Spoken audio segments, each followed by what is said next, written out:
about 60% or so related to human papilloma of virus, 60% to 66, about 2/3 of cases related to human papilloma virus. If we able to prevent the infection with human papilloma virus, about 2/3 of cancer of the cervix will be prevented. And we know human papilloma virus is a sexually transmitted disease, and now trickling data on how we use the vaccine effectively before infection with human papilloma virus. So Pap smear is a screening test, diagnose cancer of the cervix early. Cancer of the female cervix, once diagnosed early, then it is easily treated and the cure is very high. For stage 1 cancer of the cervix, treatment is either by surgery or radiation. In surgery, they remove basically the uterus, the cervix together, part of the vagina, the upper vagina, and part of the parametrium. And they inspect the lymph glands and they see how deep the tumor is. Many of those cases would end with radiation treatment on top of the surgery. The alternative treatment is to do upfront radiation.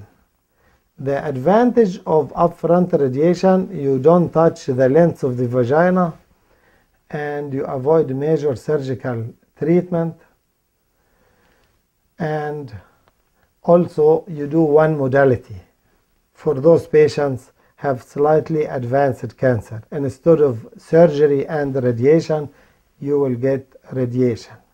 Many major centers in the country, like Mallinckrodt Institute in St. Louis, Missouri, which is a major cancer center for the gynecological cancer, and there where they initiated the data and the publication nationally, they treat cancer of the cervix only with radiation, no surgery, and they don't use surgery anywhere.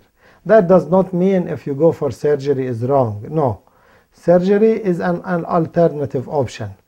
But if the patient wanted to go for radiation only, that's a legitimate and a good decision.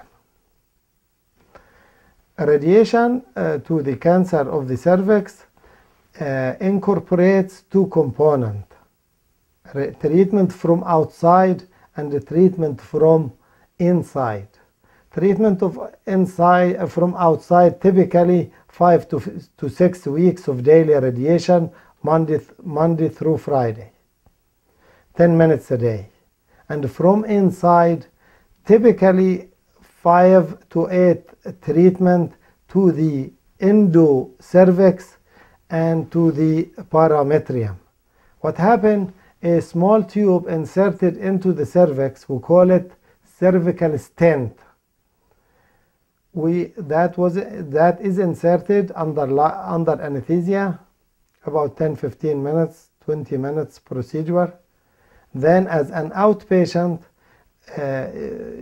tube inserted in the tube we just inserted into the uterus, and this tube go easily into the uterus, and there is a ring, or we call it colpostat, or a ring. Many centers use a ring in the upper vagina. Then what happened, radioactive source travel on those tubes result in delivering good dose to the cervix, lower part of the endometrium, and the tissue immediately lateral to the cervix, so the parametrium. Para means parallel, metrium means the uterus and cervix. Parametrium. The reason we use brachytherapy, brachy means near, therapy means treatment. Meaning delivery of radiation to the cervix and the area of interest, avoiding rectum, bladder, small bowel. So we could give the dose sufficient to kill cancer without causing any side effects. Today we have the technology to deliver good radiation to the cervix without causing problems. Thanks to God, we in Finland we have major brachytherapy program. We presented our data internationally. We presented our clinical data internationally, and we are very pleased to show our patients the good results of treating cancer of the cervix with radiation. For stage 1, we're talking about the chance of cure around 90%. For stage 2, when the cancer extends to the parametrium or the lower vagina, when the cancer extends to the parametrium, that's not a surgical disease anymore. It is a radiation disease. And the chance of cure exceeds 70%. For stage 3, the chance 50%. And for stage 4, the chance around 30 to 40%, depending on what stage 4. Stage 4 classified if the tumor only invade the bladder, or if it invade the rectum or a little further far. For those limited disease, the chance of cure 30%. When it's very advanced limited in stage 4 is around 20%. Of course, when the disease spread, it's much less.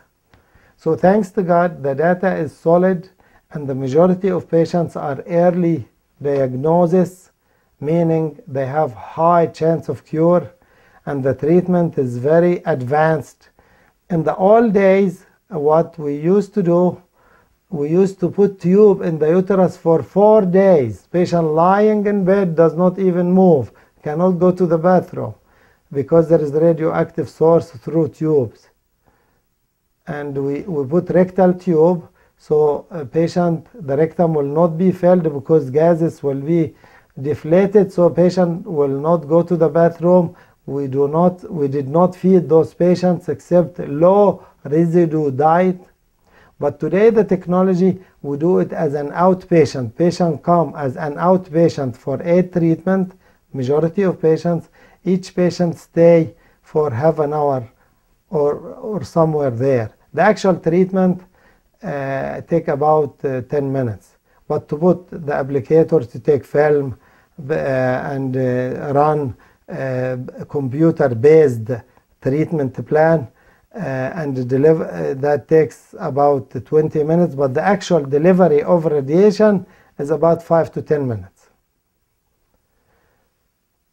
So cancer of the cervix identified by screening, and chance of cure is very high, primarily treated with surgery. The only debate in stage 1 whether they go for surgery or radiation. Many centers rather treat all of them with radiation because of the high success, the better results. But if those patients with early cancer in the cervix treated with surgery, that's okay, that's not a problem.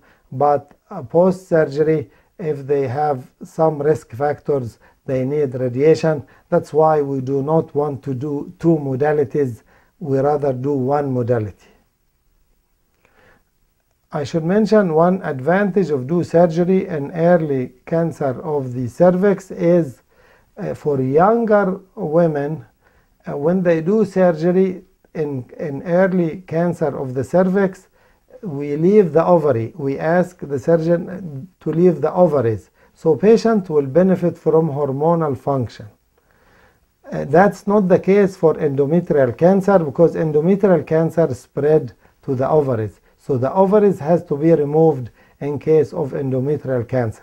But for early cancer of the cervix, for premenopausal younger woman, the ovaries need to stay in the pelvis unless the tumor is little bit advanced, or if the patient will get radiation treatment, then there is no point to keep the ovaries in the pelvis, because the radiation will destroy the reproductive function of the ovaries. The outcome is excellent for early stages with the radiation only.